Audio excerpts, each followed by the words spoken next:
Hello guys, in this video I will show you how to download Metasploitable 2. I will provide you with the download link in the course, so no need to worry. Once you have downloaded it, extract the files and double click on the file to start Metasploitable. So when you download it, after that you have to click on this file. Alright. Hope you have already downloaded this VMware, and after that you have to start it. And after starting it, just type your username and password, which are both MSF admin, and the password is also MSF admin. Now let's check our IP address. Type in ifconfig.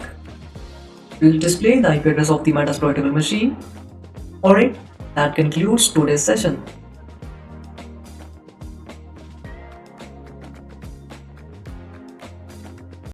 Hey guys, today I will show you how to obtain the target IP address. I will demonstrate 3 different methods to achieve this. The first method, we can use VRP scan -L. It's gonna show you all the IP address that are connected to the same network. Alright. And the second way, you can use net discover. Even it's gonna show you the IP address that is connected to the same network. Alright. And the target IP address is 192.168.174.128 because we wanted the IP address of the Metasploitable machine. We want to see the Metasploitable machine IP address. We'll go to Metasploitable machine and we will see using config. So it's showing us the IP address of the Metasploitable machine, and it is 192.168.174.128. So these two machines are in the same network, right? And the third way is to use nmap, and using nmap you can take the IP address of the target machine. Alright, so use nmap 192.168.174.0/24. Now people, they ask me like, why 24? 24 means like 24 bits for network and 8 bits for the host. Alright, I'm just gonna scan these IP addresses and then we will be getting the target IP. The target IP is 192.168.174.128, right? Hello everyone, in this video we'll learn how to read the banner information of the remote service or server. To do this, simply open this website and type in any text. Alright, then it's gonna reveal the web server name and its version. Alright, and after getting the name and its version, you can search for vulnerabilities in the server and potentially explore way to exploit it. Right, this is the first way to do that, and the second way, you can use nmap.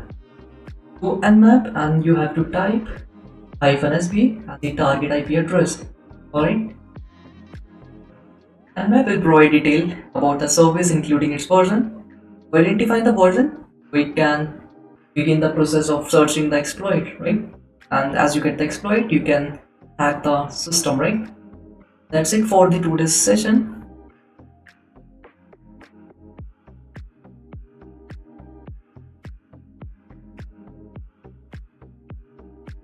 Hey guys, in this video we'll explore what a port number is. A port number is like a door number in a big building. Imagine a building with many rooms and each room has a unique door number. Port number works similarly on a computer or a network. They help different programs or services on the computer find and communicate with each other. Each program or service uses a specific port number to send and receive data. Just like rooms in a building use door number to identify themselves, port numbers help ensure that data reaches the right person or service on a computer, allowing them to work together effectively. So we know that port numbers ranges from 0 to 65,535 and are divided into well-known, registered and ephemeral ports. Alright. And the next thing, we know the common ports. We have HTTP, HTTPS. For HTTP we have 80 port, and HTTPS we have 443, and so on. Alright, and this concludes the today's session. We know that what is a port number.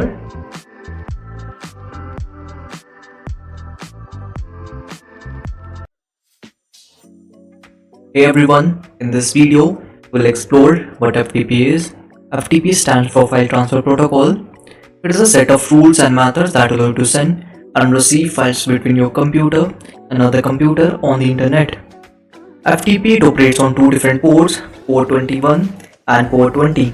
Port 21 is designated as the control port, whereas port 20 serves as the data port. Imagine you want to send a file to your friend. Initially, your computer will try to establish a connection with another computer using port 21. Once the connection is established, it will then utilize port 20, the data port, to transfer the file to the other computer. Right? So, in conclusion, mastering FTP is an essential skill for anyone who wants to transfer files over the internet. That concludes our today's session.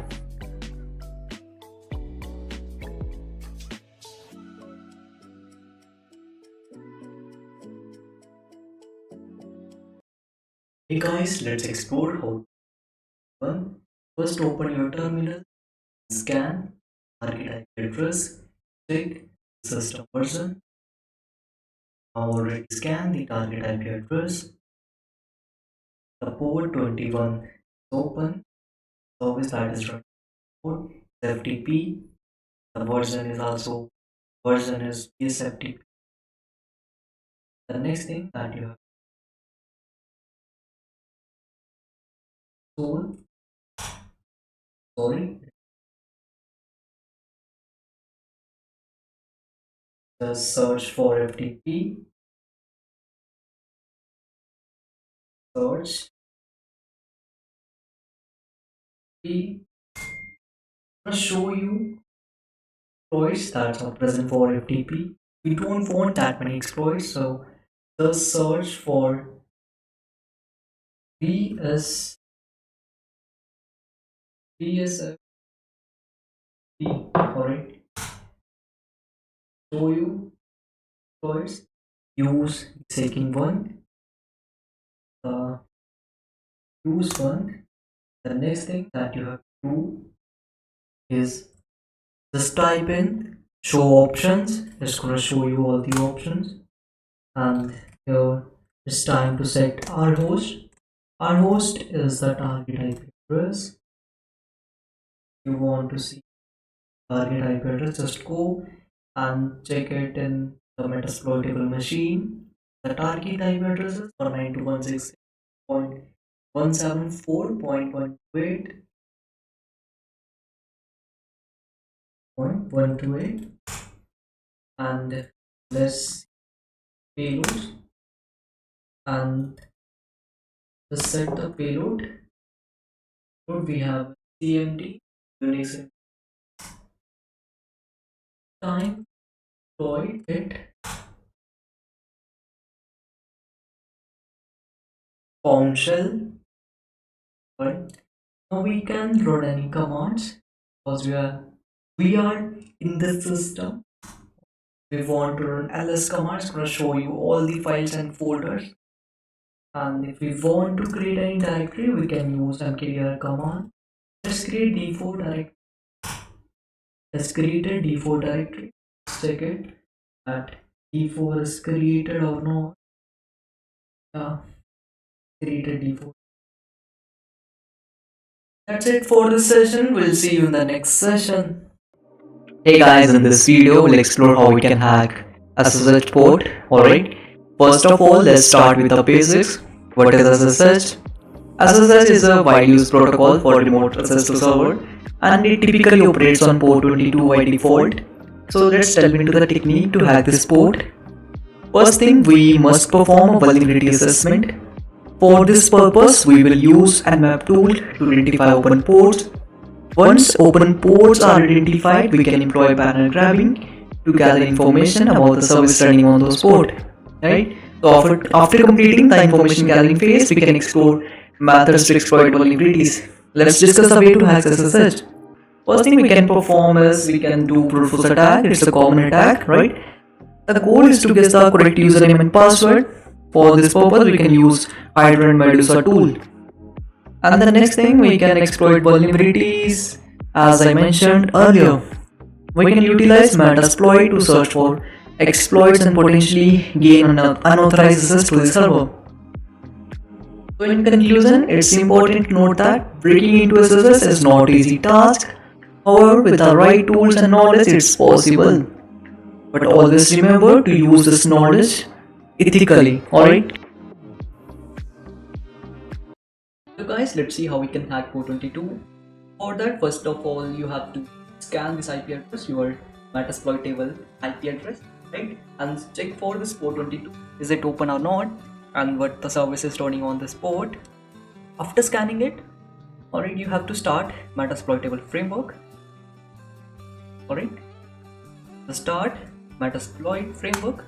Sorry, it's not Metasploitable framework, it's Metasploit framework, and start it. Now the next thing, you have to search for SSH login, because you're going to perform brute force attack. Now use the 0 auxiliary scanner SSH login. Now let's for the option. It's time to set the R host, the target host. In my case it is 192.168.174.128.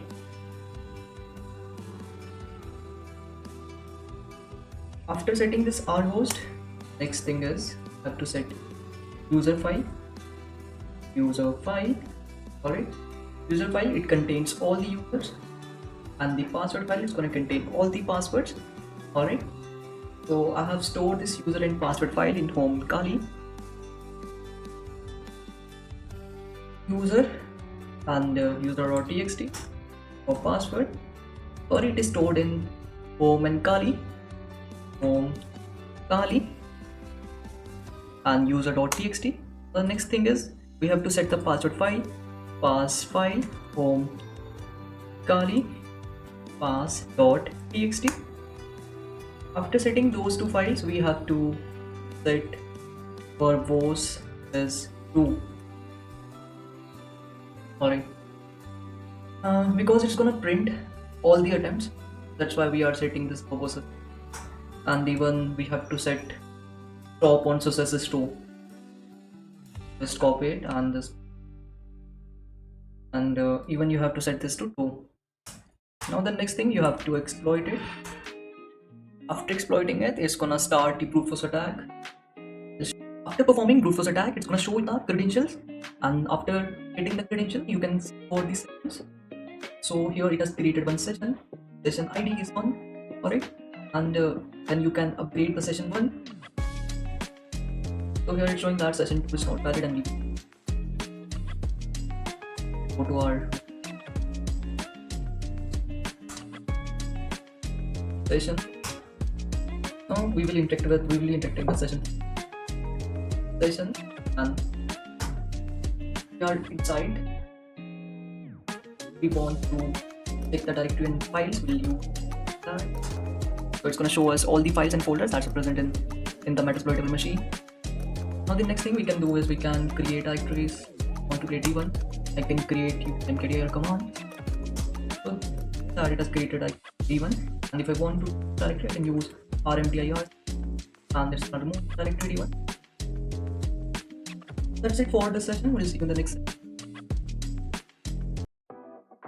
Hey guys, in this video we'll explore the vulnerabilities associated with our Tailnet port 23.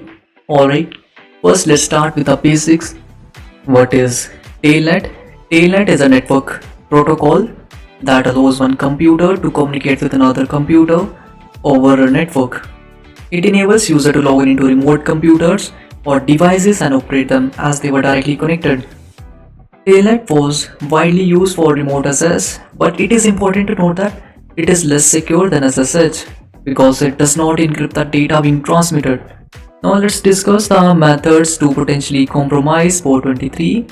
We can attempt several types of attacks, including brute force attack, buffer overflow attacks, and command injection attack. Furthermore, if we identify an open Tailnet port during system scanning, we can explore potential exploits to gain unauthorized access. Now let's consider how to mitigate Tailnet vulnerabilities.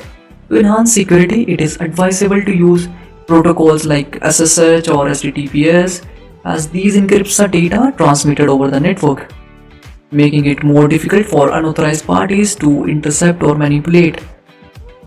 In the conclusion, Tailnet port 23 has numerous vulnerabilities, but it is still in use.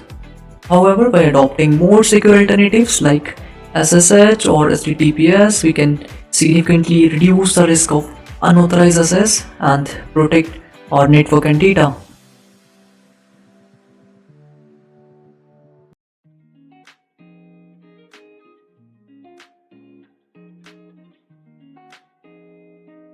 Hey guys, in the previous video we saw what a telnet port is. Now we'll see how we can hack port 23. Here we can see port 23 is open and the service is running is telnet. Alright, so it's really easy to hack this port. Guys just have to type telnet and the IP address. It's in my case it's 192.168.174.128 and just the port number. The port number is 23.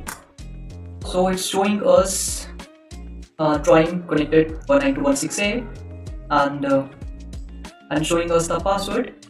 It's showing us login with MSF admin to get started. So we have successfully hacked the Metasploitable machine using port 23. Alright, so if we want to create a directory, we can use mkdir command. It's just gonna create the directory, and same we can delete it. Alright, that's it for this session.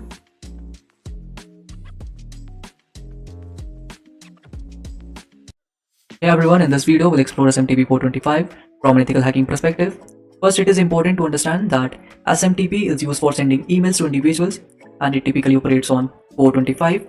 It employs a straightforward text-based protocol for communication. So how we can explore its vulnerability, right? On this port we can perform enumeration and user verification. In this video we have taken a responsible and ethical approach to examine SMTP port 25 from a security perspective. That concludes the session. In the previous video we saw what SMTP is. Now we'll explore how we can enumerate users on port 25. I'd like to clarify, we cannot hack port 25, but we can gather information about the users on that port. Let's see how we can do that. So first of all, you have to use Nmap and you have to scan for this IP address. Now here we can see the port 25 is open and the service that is running on this port is SMTP. Alright, so let's start a Metasploit framework and just search for, and we have to search for SMTP enum, alright, because we're gonna enumerate users. So here just use this exploit we're gonna use. Let's see the options in this exploit. So here we have to set our host. So let's set our host.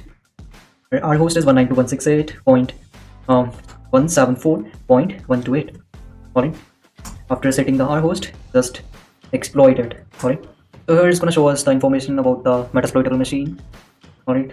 And then it's gonna show us the users. Alright.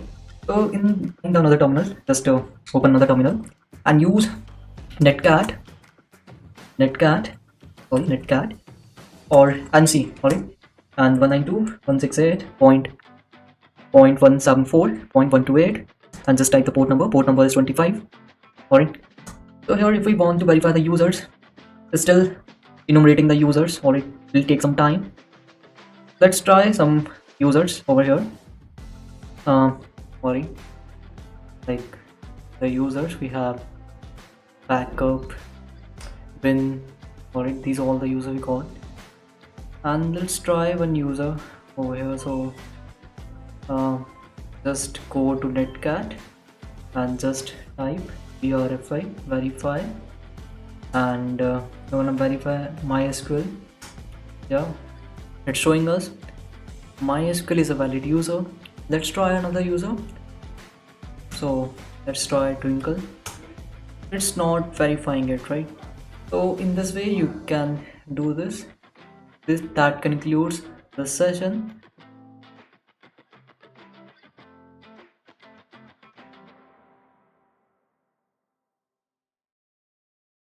Hey guys, in this video we'll explore how to hack HTTP port 80.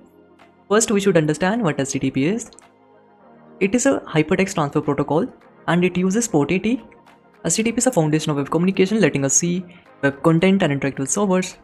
Now the problem is that HTTP port 80 can be vulnerable to attacks like SQL injection, cross-site scripting, and buffer overflow attacks. These vulnerabilities can result in data theft, website defacement, and even total system compromise.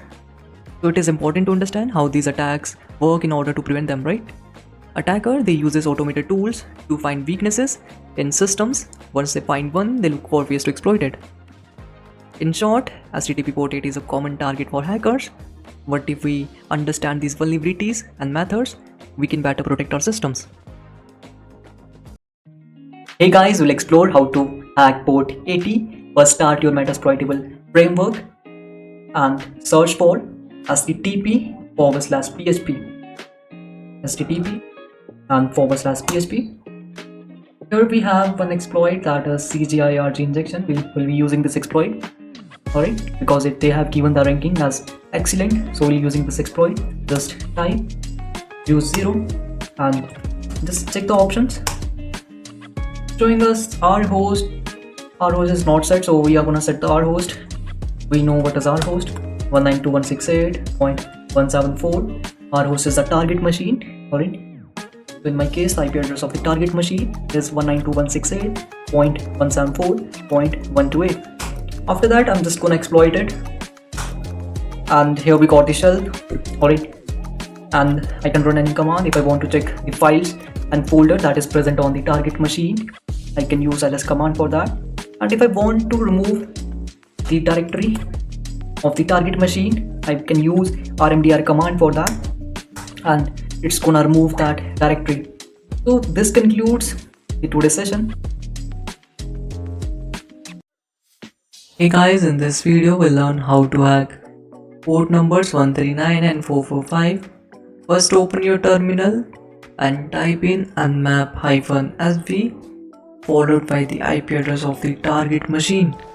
If you don't know the target machine IP address, just open your metasploitable machine and type in ifconfig. It's gonna show you the IP address of the target machine, alright, and then hit enter. This command will display all the open ports along with their associated services and versions, alright. So here we can observe that port numbers 139 and 445 are using the same service and even the same version, right? So now let's proceed to start our Metasploit framework. So just type msf console. Alright, so it's gonna start Metasploit framework. Now the next thing, you have to search for SMB. So it's gonna show us exploits. There are many exploits present for this SMB, but we will be using the exploit for user map underscore script. Alright, it's gonna show us this exploit, and we have to use this exploit use and 0, alright, and hit enter. Now the next thing, we can see the options. So type show options. Alright, here we will set our host. Our host is the target host. So let's set that our host. Set our host. Our host is 192.168.174.128. Alright, is the target machine IP address. Next thing is hit enter, and I'm gonna exploit it. Alright, but it's showing us starter reverse TCP handler on this thing, and session 1 is opened. Alright, so let's type ls. Yeah, we are inside the this machine, Metasploit cable machine. So just click on Control Z, and it's gonna ask you that background session 1. Just type y and hit enter. Alright, so now next thing is just type sessions. Now we are gonna upgrade this sessions u and 1. That's gonna upgrade the session. Alright, after upgrading the session, you can again type sessions. Alright, and we will be using the another session, that is the session 2. For that, the session ID is 2. Alright, just hit enter. Now we have successfully hacked the metasploitable machine, and if you want to check the IP address, we can type ifconfig. It's gonna show us the IP address of the metasploitable machine. Right here it's showing us 192.168.174.128. right, and if we want to create a directory, we can use mkdir command. It's gonna create the directory, so it's showing us operation field. Alright, and because already there is a directory d1, so let's name something else, like okay, sum. So it has created this directory sum, and if we want to delete this directory, we can use rmdr command to delete this directory. Or if we want to create a file, we can use touch command, file.txt. It's gonna create the file. So here it's showing that unknown command. So here in metasploitable, the touch command is not working. Okay, let's use nano. And is there any file?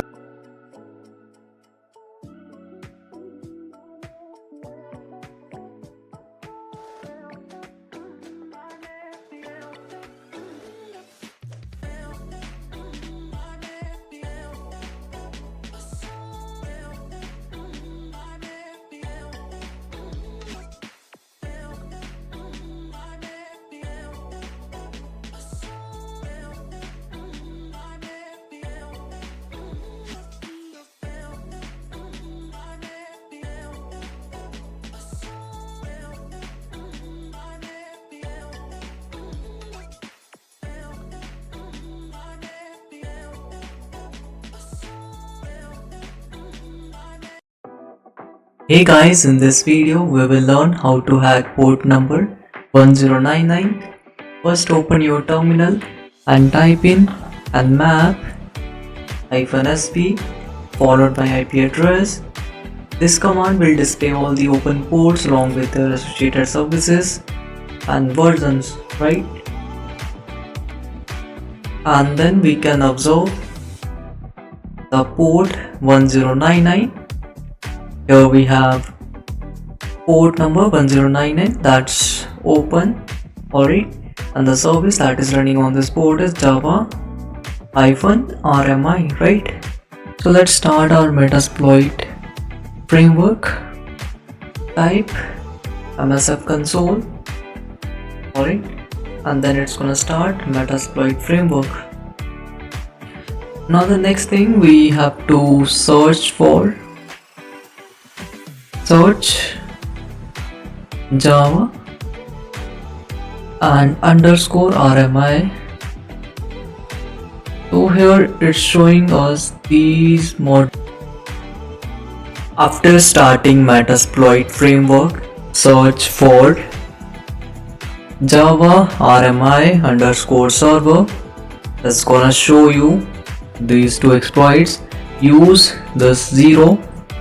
Alright, and after that just type show options and hit enter. It's gonna show you these options. You have to set the rhost. Set rhost. Here you have to type your victim IP address 192.168.174.128. Alright, and just hit enter and type exploit, and then it's gonna exploit it. After that you can check for the files and folders using ls. We are inside